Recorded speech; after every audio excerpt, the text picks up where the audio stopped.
ತಂದೆ ಅಂದರೆ ಯಾರು, ತಾಯಿ ಅಂದರೆ ಯಾರು? ತುಂಬ ಸುಂದರವಾಗಿ ನಾರದರು ಹೇಳ್ತಾರೆ, ಸಖಿಂ ಗುರು ಸಖಿಂ ತಾತಃ ಸಖಿಂ ಸ್ವಾಮಿ ಸಖಿಂ ಸುತಃ.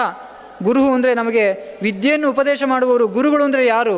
ಕೆಟ್ಟ ವಿದ್ಯೆಯನ್ನು ಕೊಡುವವರು ಗುರುಗಳಲ್ಲ. ಯಾರು ಒಳ್ಳೆಯ ಜೀವನದ ಉದ್ಧಾರಕ್ಕೆ ಕಾರಣವಾಗ್ತಕ್ಕಂತಹ ಒಳ್ಳೆಯ ವಿದ್ಯೆಯನ್ನು ಕೊಡ್ತಾರೆ ಅವರು ನಿಜವಾದ ಗುರು. ತಂದೆ ತಾಯಿ ಈ ಸಂಬಂಧಗಳಿಗೆಲ್ಲ ಯಾವಾಗ ಬೆಲೆ? ಕೇವಲ ಒಬ್ಬರಿಂದ ಹುಟ್ಟಿದ ಕೂಡಲೇ ಅವರು ನಮಗೆ ತಂದೆ ತಾಯಿ ಆಗುವುದಿಲ್ಲ.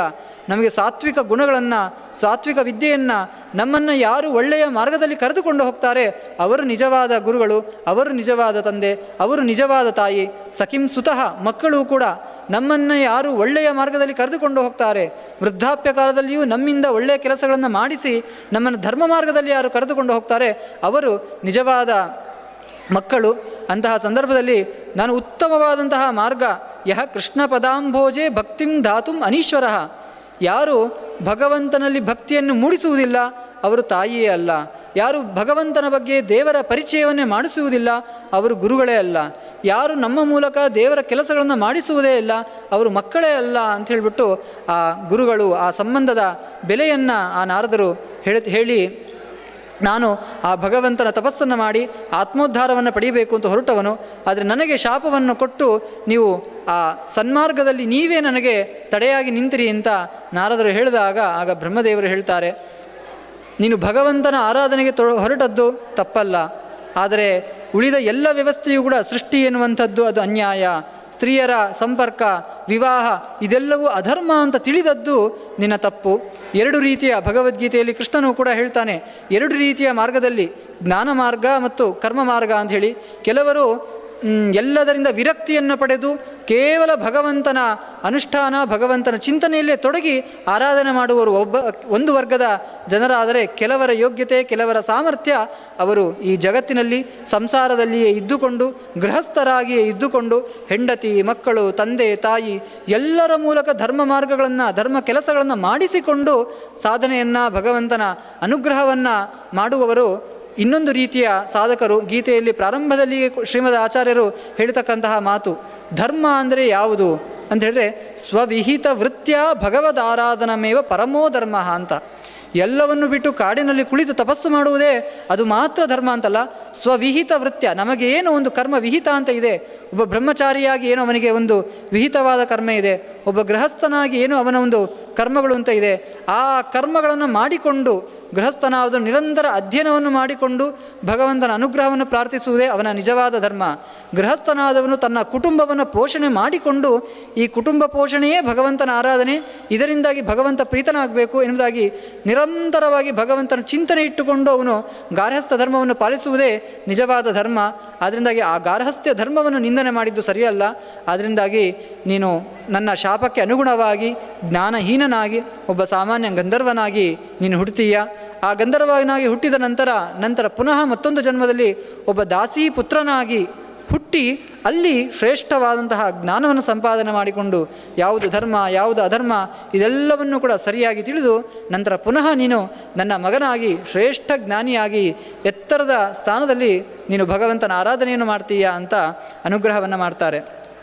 ಹೀಗೆ ಆ ನಾರದರ ಬ್ರಹ್ಮದೇವರು ನಾರದರಿಗೆ ಯಾವಾಗ ಶಾಪ ಕೊಟ್ಟರೋ ಆಗ ನಾರದರು ಕೂಡ ಒಂದು ಒಳ್ಳೆಯ ಸಾಧನೆಯಲ್ಲಿ ಮಾಡಬೇಕು ಅಂತ ಹೊರಟಾಗ ನನ್ನ ತಂದೆಯೇ ನನಗೆ ಅಡ್ಡ ಬಂದ ಎನ್ನುವ ಬೇಸರದಲ್ಲಿ ನಾರದರು ಕೂಡ ಬ್ರಹ್ಮದೇವರಿಗೆ ಒಂದು ಶಾಪವನ್ನು ಕೊಟ್ಟಿದ್ದಾರೆ.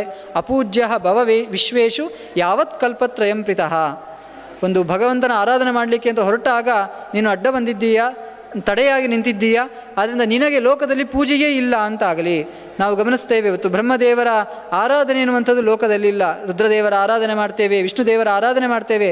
ಬ್ರಹ್ಮದೇವರ ಒಂದು ಆರಾಧನೆ ಒಂದು ಪೂಜೆ ಎನ್ನುವಂತಹ ವ್ಯವಸ್ಥೆ ಲೋಕದಲ್ಲಿ ಇಲ್ಲ ಎನ್ನುವುದಕ್ಕೆ ಒಂದು ಯುಕ್ತಿಯ ರೂಪದಲ್ಲಿ ನಾರದರ ಈ ಶಾಪವನ್ನು ಬ್ರಹ್ಮವೈವರ್ತ ಪುರಾಣ ಉಲ್ಲೇಖ ಮಾಡ್ತದೆ. ನಂತರ ಯಾವಾಗ ಬ್ರಹ್ಮದೇವರು ನಾರದರ ಶಾಪಕ್ಕೆ ಏನು ಕಾರಣ ಅಂತ ಸರಿಯಾಗಿ ಹೇಳಿದರು ಆಗ ಅದನ್ನು ಮುಕ್ತ ಭಾವದಿಂದಾಗಿ ಆ ಶಾಪವನ್ನು ಸ್ವೀಕಾರ ಮಾಡಿದ್ದಾರೆ. ಹೀಗೆ ನಾರದರ ಶಾಪವನ್ನು ಹೇಳಿ ನಂತರ ಹಾಗಾದರೆ ನಾರದರಿಂದಾಗಿ ಜಗತ್ತು ಸೃಷ್ಟಿಯ ಪ್ರಕ್ರಿಯೆ ಮುಂದುವರಿಯುವುದಿಲ್ಲ. ಈ ಸೃಷ್ಟಿಯ ಪ್ರಕ್ರಿಯೆ ಯಾರಿಂದ ಮುಂದುವರಿತಿದೆ ಅಂತ ಹೇಳಿದಾಗ ಬ್ರಹ್ಮದೇವರೇ ಪುನಃ ಇಡೀ ಜಗತ್ತನ್ನು ಒಂದು ಸಾತ್ವಿಕವಾದ ಭಾವದಿಂದ ಕರ್ತವ್ಯದ ಶ್ರದ್ಧೆಯಿಂದಾಗಿ ಈ ಜಗತ್ತನ್ನು ಸೃಷ್ಟಿ ಮಾಡುವವರು ಒಬ್ಬರು ಬರಬೇಕು ಅಂಥೇಳಿ ಸ್ವಯಂಭುವ ಮನು ಮತ್ತು ಶತರೂಪರನ್ನು ಬ್ರಹ್ಮದೇವರು ಸೃಷ್ಟಿ ಮಾಡಿದ್ದಾರೆ.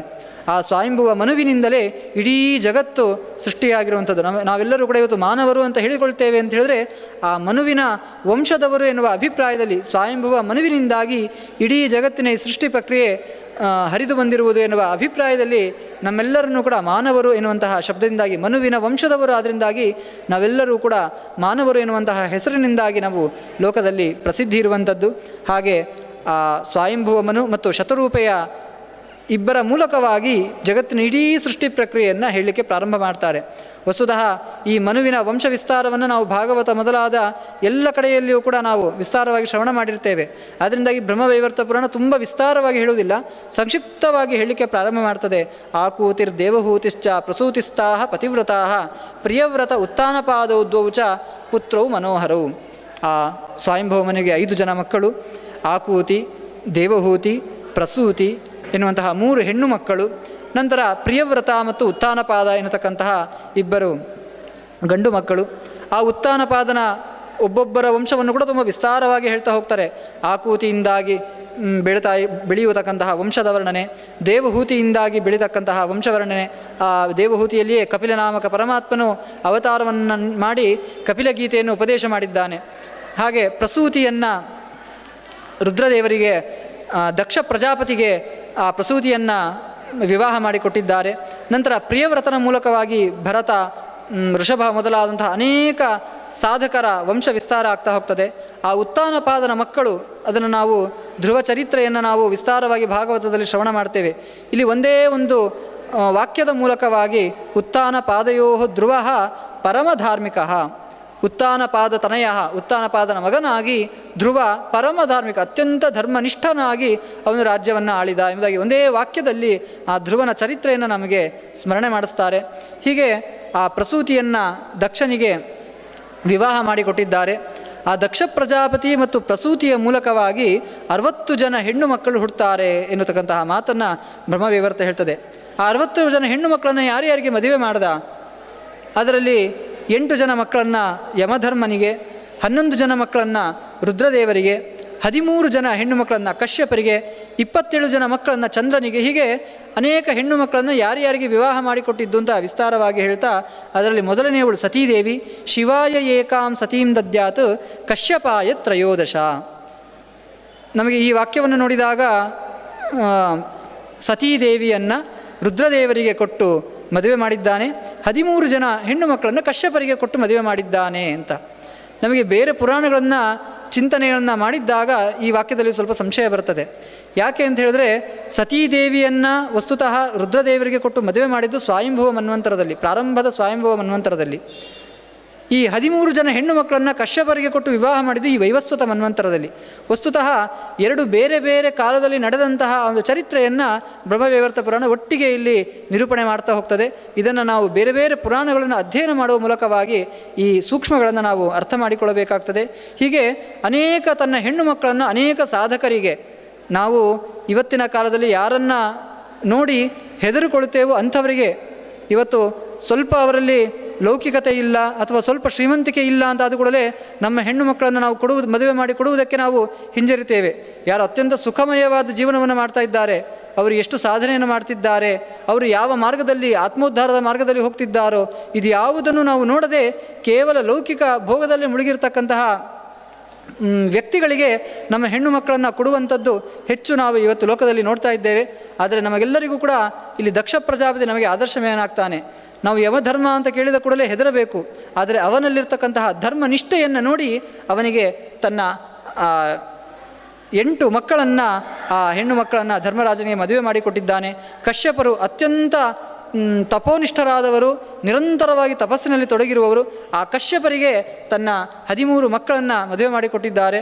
ನಂತರ ಚಂದ್ರನಿಗೆ 27 ಹೆಣ್ಣು ಮಕ್ಕಳನ್ನು ಮದುವೆ ಮಾಡಿಕೊಟ್ಟಿದ್ದಾರೆ ಅಂತ ಹೇಳಿ ಆ ಚಂದ್ರನ ಕಥೆಯನ್ನು ಸ್ವಲ್ಪ ಇಲ್ಲಿ ವಿಸ್ತಾರವಾಗಿ ಹೇಳ್ತಾರೆ. ಚಂದ್ರನಿಗೆ 27 ಹೆಣ್ಣು ಮಕ್ಕಳನ್ನು ಕೊಟ್ಟಿದ್ದಾರೆ. ಸಾಮಾನ್ಯವಾಗಿ ನಾವೆಲ್ಲರೂ ಕೂಡ ಕೇಳಿರ್ತೇವೆ, ಅಶ್ವಿನಿ, ಭರಣಿ, ಕೃತ್ತಿಕಾ, ರೋಹಿಣಿ ಮೊದಲಾದಂತಹ 27 ನಕ್ಷತ್ರಾಭಿಮಾನಿ ದೇವತೆಗಳನ್ನು ಆ ಚಂದ್ರನಿಗೆ ಈ ದಕ್ಷ ಪ್ರಜಾಪತಿ ವಿವಾಹ ಮಾಡಿಕೊಟ್ಟಿದ್ದಾನೆ. ಆದರೆ ಚಂದ್ರನಿಗೆ ಆ 27 ಹೆಣ್ಣು ಮಕ್ಕಳಲ್ಲಿ ರೋಹಿಣಿಯ ಮೇಲೆ ಅತ್ಯಂತ ಪ್ರೀತಿಯಂತೆ. ಅವನು ಯಾವಾಗಲೂ ಕೂಡ ರೋಹಿಣಿಯ ಜೊತೆಗೆ ನಿರಂತರವಾಗಿ ಅವನು ವಿಹಾರವನ್ನು ಮಾಡ್ತಾ ಇದ್ದ. ಆಗ ಈ ಉಳಿದ 26 ಜನ ಹೆಣ್ಣು ಮಕ್ಕಳಿಗೆ ತುಂಬ ದುಃಖ ಆಗ್ತದಂತೆ. ತನ್ನ ಪತಿದೇವ ರೋಹಿಣಿಯ ಜೊತೆಗೇ ಯಾವಾಗಲೂ ಇರ್ತಾನೆ, ನಮ್ಮ ಜೊತೆಗೆ ನಮ್ಮಲ್ಲಿ ಒಂದು ಕೃಪಾದೃಷ್ಟಿ ಬೀರುವುದು ಕೂಡ ಆ ಚಂದ್ರ ಅತ್ಯಂತ ಅಪರೂಪದಲ್ಲಿ ಅಂತ ತುಂಬ ಬೇಸರದಿಂದಾಗಿ ತಮ್ಮ ತಂದೆಯಲ್ಲಿ ದಕ್ಷ ಪ್ರಜಾಪತಿಗಳಲ್ಲಿ ಹೋಗಿ ಹೇಳಿದಾಗ ದಕ್ಷ ಪ್ರಜಾಪತಿ ತುಂಬ ನಿಷ್ಠುರವಾದ ಮಾತುಗಳನ್ನು ಹೇಳ್ತಾನೆ. ಆ ದಕ್ಷ ಪ್ರಜಾಪತಿಯು ಹೇಳ್ತಕ್ಕಂತಹ ಮಾತು ಸಪತ್ನಿ ಕೃತ ಸಂತಾಪಂ ಪ್ರಾಣನಾಶಕರಂ ಪರಂ. ನಾವು ಮದುವೆಯಾದಂತಹ ಹೆಣ್ಣು ಮಕ್ಕಳನ್ನು ತುಂಬ ನಮ್ಮ ಸಾಮರ್ಥ್ಯಕ್ಕೆ ಅನುಗುಣವಾಗಿ ತುಂಬ ಶ್ರದ್ಧೆಯಿಂದ ತುಂಬ ಪ್ರೀತಿಯಿಂದ ಅವರಿಗೆ ಯಾವುದೇ ರೀತಿಯಲ್ಲೂ ದುಃಖ ಆಗದೇ ಇರುವ ಹಾಗೆ ನಮ್ಮ ಮನೆಗೆ ಬಂದ ಹೆಣ್ಣು ಮಕ್ಕಳನ್ನು ತುಂಬ ಚೆನ್ನಾಗಿ ಅವರನ್ನು ಪೋಷಣೆ ಮಾಡಬೇಕು, ರಕ್ಷಣೆ ಮಾಡಬೇಕು. ನೀನು 27 ಜನ ಹೆಣ್ಣು ಮಕ್ಕಳನ್ನು ಮದುವೆ ಆಗಿದ್ದೀಯಾ, ಆದರೆ ಒಬ್ಬರಲ್ಲಿ ಮಾತ್ರ ಪ್ರೀತಿಯನ್ನು ಮಾಡಿ ಉಳಿದವರಲ್ಲಿ ನೀನು ತಾರತಮ್ಯವನ್ನು ಮಾಡ್ತಿದ್ದೀಯಾ, ಅವರಿಗೆ ದುಃಖವನ್ನು ನೀಡ್ತಿದ್ದೀಯಾ, ಇದು ಸರಿ ಇಲ್ಲ ಅಂತ ತುಂಬ ಎಚ್ಚರವನ್ನು ಕೊಟ್ಟು, ಎಷ್ಟು ಎಚ್ಚರವನ್ನು ಕೊಟ್ಟರೂ ಕೂಡ ಆ ಚಂದ್ರ ತನ್ನ ತಪ್ಪನ್ನು ಸರಿ ಮಾಡಿಕೊಳ್ಳದೇ ಇದ್ದಾಗ ಕೊನೆಗೆ ಶಾಪವನ್ನೇ ಕೊಡ್ತಾನೆ. ದಿನೇ ದಿನೇ ಯಕ್ಷ್ಮಣಾಚ ಕ್ಷೀಯಮಾಣಸ್ತು ದುಃಖಿತಃ ವಪುಷ್ಯರ್ಧಂ ಕ್ಷೀಯಮಾಣೆ ಶಂಕರಂ ಶರಣಂ ಯಯು. ಕೊನೆಗೆ ನಿನಗೆ ಯಕ್ಷ್ಮ ರೋಗ ಬಂದು ನೀನು ದಿನೇ ದಿನೇ ಕ್ಷೀಣನಾಗಿ ಹೋಗು. ದೇವರು ನಿನಗೆ ಅತ್ಯಂತ ಸುಂದರವಾದ ದೇಹವನ್ನು ಕೊಟ್ಟಿದ್ದಾನೆ, ಒಳ್ಳೆಯ ಜ್ಞಾನವನ್ನು ಕೊಟ್ಟಿದ್ದಾನೆ, ಆದರೆ ನೀನು ಆ ಹೆಣ್ಣು ಮಕ್ಕಳಿಗೆ ಸರಿಯಾದ ಸುಖವನ್ನು ಕೊಡದೆ ಕೇವಲ ಒಬ್ಬಳಲ್ಲಿ ಮಾತ್ರ ತಾರತಮ್ಯ ದೃಷ್ಟಿಯಿಂದ ಇದ್ದುಕೊಂಡು ಉಳಿದವರಿಗೆ ದುಃಖವನ್ನು ನೀಡ್ತಿದ್ದೀಯಾ, ಆದ್ದರಿಂದಾಗಿ ನಿನಗೆ ಯಕ್ಷ್ಮ ರೋಗ ಬರಲಿ ಅಂತ ನಾಶವನ್ನು ಕೊಡ್ತಾನೆ. ಶಾಪವನ್ನು ಕೊಟ್ಟಾಗ ಆ ಯಕ್ಷ್ಮ ರೋಗದ ಪ್ರಭಾವದಿಂದಾಗಿ ದಿನೇ ದಿನೇ ಆ ರುದ್ರದೇವರು ಕ್ಷೀಣರಾಗ್ತಾ ಇದ್ದಾರಂತೆ. ತಮ್ಮ ಕ್ಷೀಣತೆ, ತಮ್ಮ ರೋಗವನ್ನು ಕೊಂಡು ತಮಗೆ ತುಂಬ ದುಃಖವಾಗಿ ಕೊನೆಗೆ ರುದ್ರದೇವರಲ್ಲಿ ಶರಣಾಗತರಾಗ್ತಾರಂತೆ. ರುದ್ರದೇವರಲ್ಲಿ ಹೋಗಿ ಶರಣಾಗತರಾಗಿ ನನ್ನ ದುಃಖವನ್ನು ನೀವು, ನನ್ನ ಈ ರೋಗವನ್ನು ನೀವು ಪರಿಹಾರ ಮಾಡಬೇಕು ಅಂತ ಕೇಳಿದಾಗ ಆ ರುದ್ರದೇವರು ಅನೇಕ ಭಾಗ ಕ್ಷೀಣವಾಗಿ ಹೋಗಿದೆ, ಉಳಿದಂತಹ ಚಂದ್ರಾಕಾರದಲ್ಲಿರ್ತಕ್ಕಂತಹ ಚಂದ್ರನನ್ನು ತಮ್ಮ ಶಿರಸ್ಸಿನಲ್ಲಿ ಧಾರಣೆ ಮಾಡಿ ನನ್ನ ಶಿರಸ್ಸಿನಲ್ಲಿ ಇರುವವರೆಗೆ ನಿನಗೆ ಯಾವುದೇ ರೋಗ ಬರುವುದಿಲ್ಲ, ಅತ್ಯಂತ ಆರೋಗ್ಯ ಭೂಯಿಷ್ಠನಾಗಿ ನೀನು ಇಲ್ಲಿ ಸುಖವಾಗಿ ನೀನು ಇರು ಎಂಬುದಾಗಿ ತಮ್ಮ ಶಿರಸ್ಸಿನಲ್ಲಿಯೇ ಆ ಚಂದ್ರನನ್ನು ಧಾರಣೆ ಮಾಡ್ತಾರೆ.